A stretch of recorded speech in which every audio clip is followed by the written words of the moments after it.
তো বন্ধু, মা সাগর দিয়ে ফিরে এসছে, গঙ্গাসাগর দিয়ে। আর তোমাদের বলেছিলাম যে মা কি কি গিফট এনেছে দেখাবো। তো এখন আমরা সেগুলো আনবক্সিং করব। কার জন্য কি এনেছে সেটা তোমাদের দেখাবো। তো চলো, লেটস গো। ফার্স্ট আমরা এই ব্যাগটা খুলবো। এখন এই ব্যাগটা খুলে দেখা যাক এর ভিতরে কি আছে।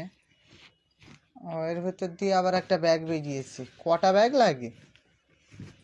হ্যাঁ, এই ব্যাগটা কার জন্যে? তো এই একটা ব্যাগ, এই ব্যাগটা পাওয়া গেল। আচ্ছা, তারপরে এটা যদিও বাড়ি দিয়ে নিয়ে গেছিলো, ঠান্ডা ওখানে প্রচুর। আর এর ভিতরে কি হলো?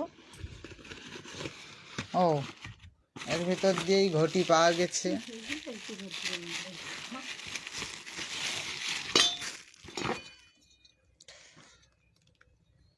এই ঘটি পাওয়া গেছে। এই ঘটি কটা নিয়েছো ঘটি? আচ্ছা, এখানটা রাখি সব। কটা কি নিয়ে এসছে দেখি, এক জায়গায় সব রেখে আর আমাদের দেখাই। অনেক জিনিসপত্র, সব দেখাবো তোমাদের এক এক করে। তো এই 3খানা ঘটি পাওয়া গেছে। এরপরে কি পাওয়া যায় দেখি।